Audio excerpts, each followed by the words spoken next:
Hey everyone, welcome to our deep dive, into Winning the Game of Stocks Oh, yeah. by Adam Koo. Great book. And we're really excited to kind of take excerpts from this book and give you like a crash course on Yeah. smarter investing choices, the kind that can boost your, Financial well-being. your financial well-being. Exactly. It's a fantastic choice for a deep dive. Yeah. Koo really emphasizes financial literacy, Right. especially in today's world where you see this growing gap between the rich and the poor. Yeah. It's crazy. It is, and he actually shares a stat that the number of millionaires is like skyrocketing. Yeah. So in 2011 alone, Singapore's millionaire population jumped 14%, China 16%, India 21%. Wow. But, at the same time, he's saying that the wealth gap is widening. It's Right. like this race against time to make sure you're on the right side of that divide. Absolutely. And his argument is it's not about luck. Right. It's about understanding how to make your money work for you. And he focuses on this idea of building passive income Okay. through owning assets like businesses, real estate, intellectual property. So passive income. So that's basically money you earn without actively That's right. working for it? Yeah. Okay. And assets are things you own that generate that income. Exactly. Okay. I get it. Can you give me like a real world example? I'm still kind of wrapping my head around all this. Sure. Think about someone like Steve Jobs. Oh. He famously took a $1 salary from Apple. Right. His real wealth came from owning a huge chunk of the company's stock. Okay. So those shares represented his ownership in the business, and they generated income for him, Got it. even while he was sleeping. Wow. That's powerful. Bro. So how does someone like you or me, get in on this owning assets thing? I mean, starting a business from scratch It's daunting. it's very daunting. Yeah, that's where the stock market comes in. Okay. Koo describes it as a supermarket of companies, Okay. a place where you can buy a piece of already successful businesses I like that. without having to build one from the ground up. So instead of being the CEO, I can be a mini owner That's right. and share in the profits. Exactly. That's pretty cool. Yeah. But how do I know which companies are worth buying into? Right. Like if I walked into that supermarket of companies, how would I even begin to choose? Great question. The book gives you a framework for picking those winners. Okay. But before we get into that, let's break down some stock market basics. Okay. Imagine you decide to buy a share of Apple. Okay. What are you actually getting? I guess I'm getting a tiny piece of ownership in Apple. You are. But does that mean I get to go to shareholder meetings and tell Tim Cook what to do? Not quite. Okay. But it does give you certain rights, like the potential to earn dividends, Okay. which is a share of the company's profits Right. paid out to shareholders. Okay. And of course, you benefit if the stock price goes up. So let's say I buy Apple stock today. What determines whether the price goes up or down tomorrow? Does it just magically fluctuate? It's not magic, though. It can feel like it sometimes. Yeah. Essentially, the price of a stock is determined by the forces of supply and demand. Okay. Koo uses this great analogy of bulls and bears. Okay. Buyers who are optimistic driving prices up, Mm-hmm. and sellers who are pessimistic pulling prices down. Okay, so it's a constant tug of war between those who think the stock is going up and those who think it's going down. Exactly. But what drives those opinions? Is it just random guesses? It's not really. It's a combination of factors, Okay. including the company's performance, economic conditions, Mm-hmm. industry trends, news events, and yes, sometimes even just plain old Emotions. Yeah. So if people are feeling good about the economy, stock prices tend to go up. Mm-hmm. And if they're freaking out about a recession, prices plummet. Exactly. That's why understanding investment psychology is so crucial. Right. We'll delve into that more later, but for now, just remember that stock prices are constantly moving based on a complex interplay of rational and emotional factors. Got it. So back to the supermarket of companies analogy. Yeah. How do I know which companies are going to be the Apples and Amazons of the future? Right. I mean, not every company is a winner, right? Right. Koo provides a framework of 8 criteria for identifying winning companies. Okay. And it boils down to finding businesses that are going to create value over time. Okay. They have strong leadership, consistent profits, a unique advantage over their competitors, things like that. I like that it's not just about chasing the next hot stock tip. Exactly. It's about understanding what makes a company fundamentally strong. Yeah. But of all those criteria, which one do you think is the most crucial for a long-term investor? In my view, it's the concept of a sustainable competitive advantage. Okay. What Koo calls an economic moat. Okay. Think about a company like Nike, What allows them to charge a premium for their shoes? Right. It's their brand power, their reputation for quality and innovation. Okay. That's their moat. A moat. I like that. Yeah. It's like a protective barrier that keeps competitors at bay. So companies with strong moats are more likely to maintain their profitability and grow over time. Exactly. And there are different types of moats. Mm-hmm. Some companies have patents that protect their inventions. Others dominate their market share, making it difficult for new entrants to compete. Right. Identifying these moats is a key skill for any savvy investor. So it's not just about looking at the stock price today. It's about assessing the company's long-term potential based on its fundamental strengths. That's right. And that's just the beginning of the journey. Okay. Coup covers a lot more, including Okay. different investing strategies, Yeah. analyzing financial statements, and managing your emotions. This is getting really interesting. But before we dive deeper, can we circle back to that idea of passive income? Sure. I know it's important, but how does owning stocks actually generate passive income? There's a couple ways. First, many companies pay dividends to their shareholders. Right. It's basically a share of the company's profits Okay. that gets distributed regularly. So even if the stock price doesn't go up, I can still earn some income just by holding on to the shares. Exactly. Think of it like rent on your ownership. Okay. But of course, the hope is that the stock price also appreciates over time. That's where the real wealth building potential comes in. Okay, so dividends are like the steady income stream. Yeah, And stock price appreciation is the potential bonus. exactly. It's starting to click. Good. But I'm sure there's a lot more to learn. What's next on our deep dive agenda? Let's get into it. Okay. All right. Sounds good. Welcome back to our deep dive into winning the game of stocks. You know, we covered a lot of ground in part one. Yeah. You know, from understanding the basics of the market to the importance of a company's economic moat. It's been fascinating. Good. But to be honest, my head is spinning a little. Sure. With all this new information, we talked about choosing winning companies and building passive income. But how do I actually put all this into practice? Like, what does a real-world stock portfolio even look like? That's a great question. And Ku provides some really practical guidance Okay. on building a portfolio that aligns with your personal risk tolerance and financial goals. Okay. He breaks it down into 7 distinct categories of stocks. Okay. Think of it like choosing ingredients for a recipe. You want a balanced mix of flavors to create the perfect dish. Okay. I like that analogy. So what are these ingredients in a winning stock portfolio? Well, let's start with the most conservative option, dividend cash cows. Okay. These are companies that are known for paying out a high percentage of their profits as dividends. Okay.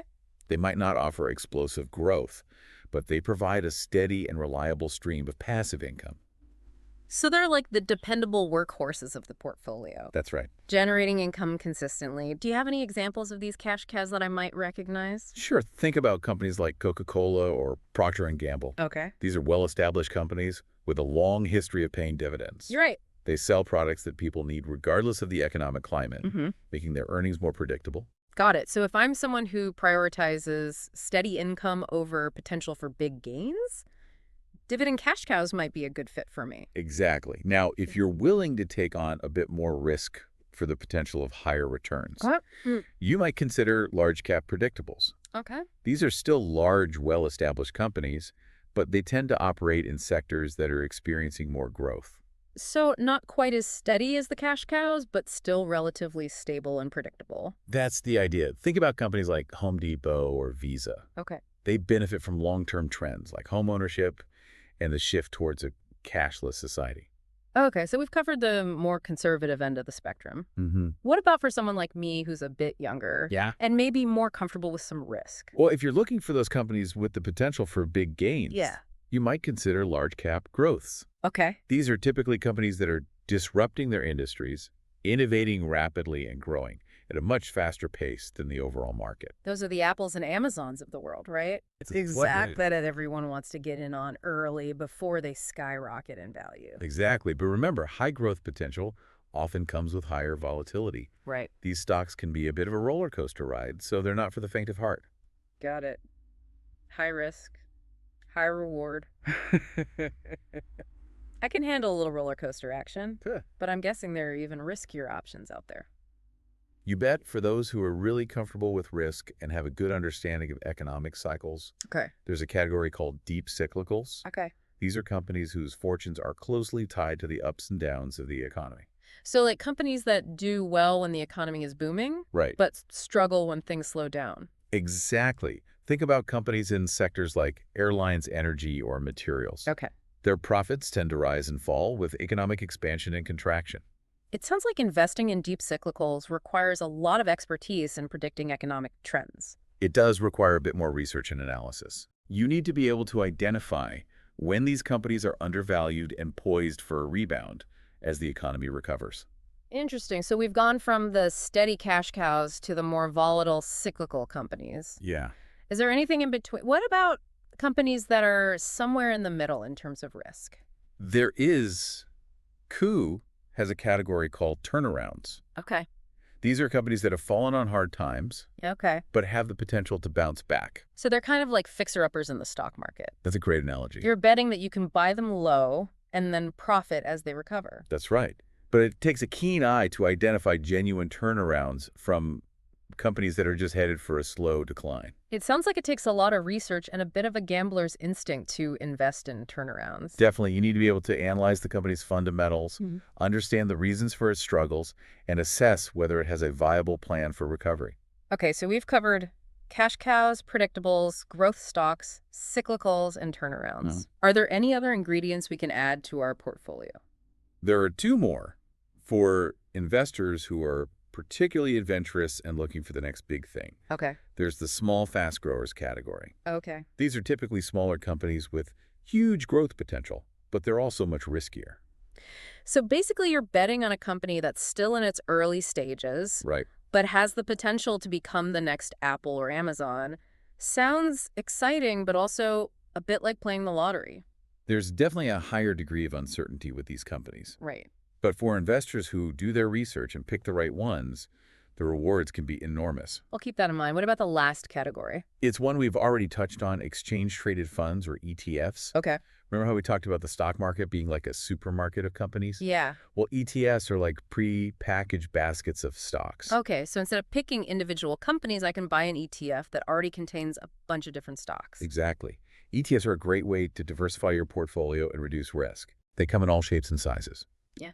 You can find ETFs that track specific market sectors, like technology or healthcare, or broad market indexes like the S&P 500. That makes sense. Yeah. So if I'm not comfortable picking individual stocks, ETFs are a good way to get started. They're definitely a popular choice, especially for newer investors. Yeah. They offer diversification, convenience, and often have lower fees than actively managed mutual funds. All right, so we've got our 7 ingredients: cash cows, predictables, growth stocks, cyclicals, turnarounds, small, fast growers, and ETFs. That's right.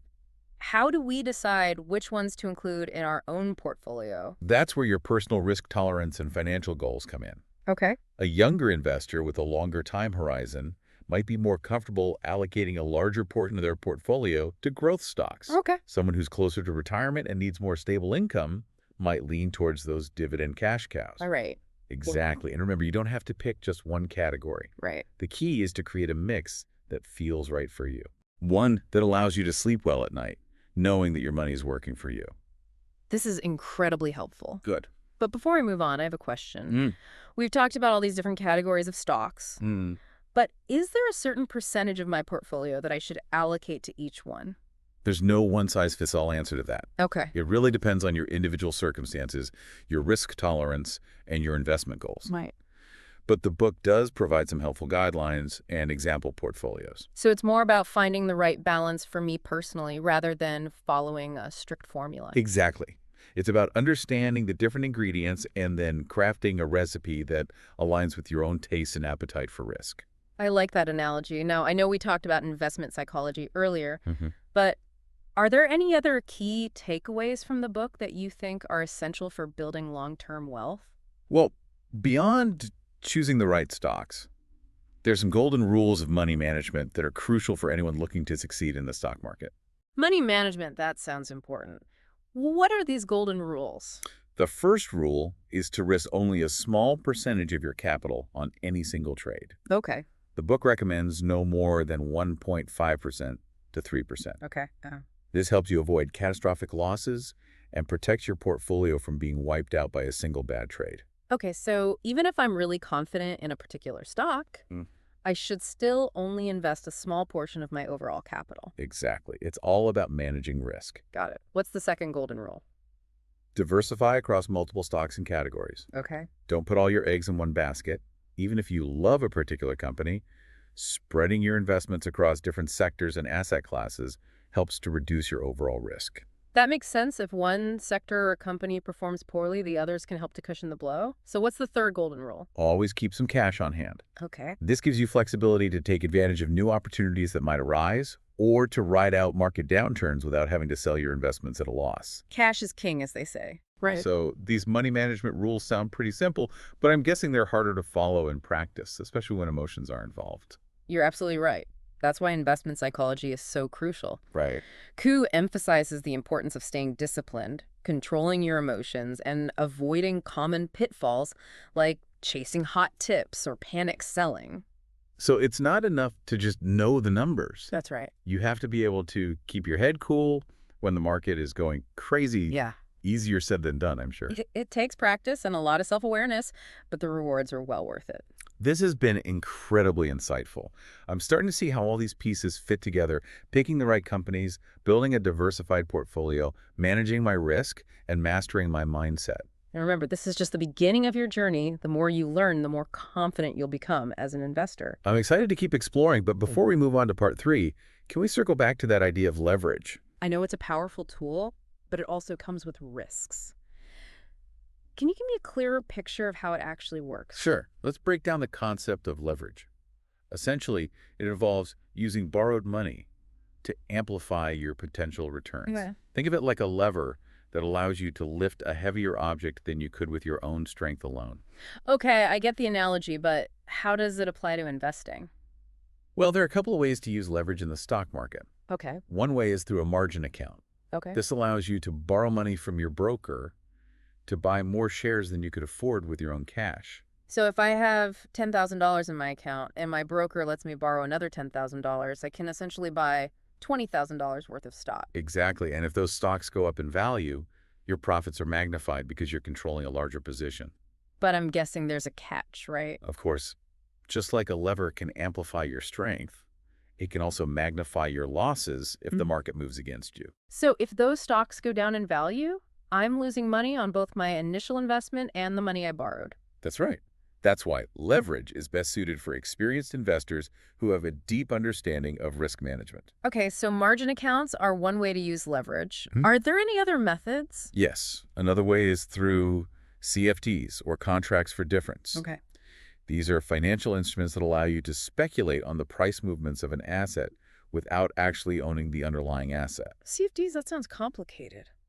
They can be a bit more complex, but essentially you're entering into a contract with a CFD provider, Okay. agreeing to pay the difference between the opening and closing price of an asset. Okay. They offer even greater leverage than traditional margin accounts. So I could potentially control a much larger position with a smaller amount of capital. Exactly. Yeah. But again, that increased leverage comes with increased risk. This is fascinating, but I'm starting to feel a bit overwhelmed with all this talk about leverage and risk. Is it really something that the average investor should be considering? Leverage is a powerful tool, but it's definitely not for everyone. Right. It requires discipline, a strong understanding of the market, and the ability to handle potential losses. Okay, good to know. I think I need a little more time to digest all this information before I even think about using leverage. That's a wise approach. Yeah. It's always better to err on the side of caution when it comes to leverage. This has been incredibly helpful in understanding the world of stocks and portfolio building. But before we wrap up part 2, can we talk a bit about short selling? Absolutely. It's something that I've heard mentioned but never fully understood. Short selling is a strategy that allows you to potentially profit when the market is going down. Wait, so you can actually make money when a stock price drops? How does that work? Essentially, you're borrowing shares of a stock you believe will decline in price, selling those borrowed shares at the current market price, and then buying them back later at a lower price to return to the lender. So it's like betting against the company. You could say that if you're right and the stock price goes down, you profit from the difference between the selling price and the buying price. Interesting, but that sounds risky. What if the price goes up instead of down? Yeah, the risk with short selling, your losses can be substantial if the market moves against you. Okay, so short selling is not for the faint of heart. Is it something that's even allowed in all markets? It's not. Short selling is often restricted in some markets, particularly in Asia. So what if I believe a stock is headed downwards in a market where short selling is restricted? Is there any way to profit from that decline? Yes, in those cases, CFDs can be used for short selling, remember. CFDs allow you to speculate on the price movements of a stock without actually owning the underlying shares. So CFDs can be used for both going long betting on a price increase and going short betting on a price decrease. Exactly. They offer a lot of flexibility, but it's crucial to understand the risks involved. This is fascinating stuff, but it's also a lot to process. Yeah, I'm definitely starting to see the complexity of the stock market. it's a fascinating world, and there's always more to learn.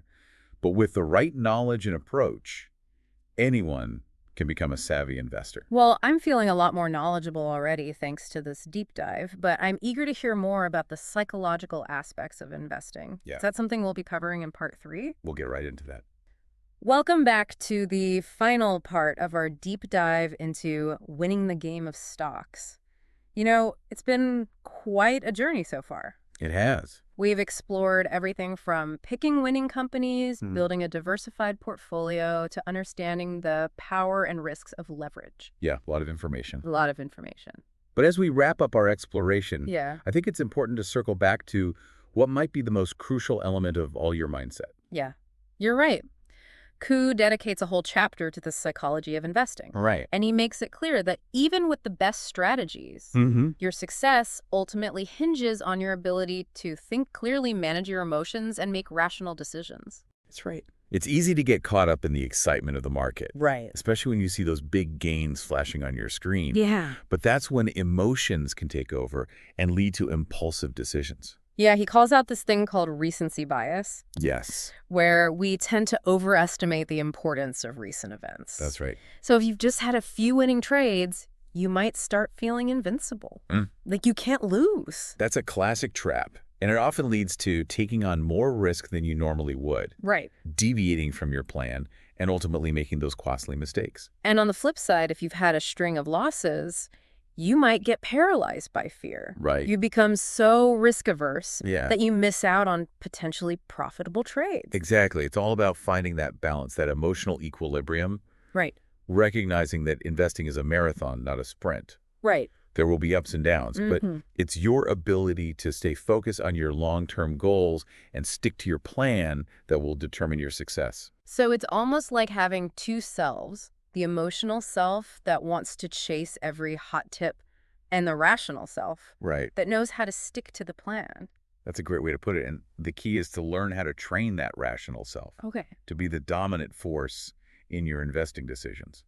Koo also makes this point that successful investing isn't about being right all the time. Nope. Even the best investors in the world don't win every trade. Absolutely. It's more about managing risk-limiting losses on those inevitable losing trades and then maximizing your gains on the winners. So it's about having the discipline to follow your rules, That's right. even when your emotions are telling you to do something else. That's right. Like cutting your losses when a trade goes against you, even if it hurts. Exactly. That's where having those predefined rules and sticking to them no matter what becomes so crucial. It sounds almost like building good habits, like going to the gym or eating healthy. You know, it's good for you, Yes, but it takes effort and discipline to do it consistently. that's a perfect analogy. And just like with those healthy habits, the rewards come over time.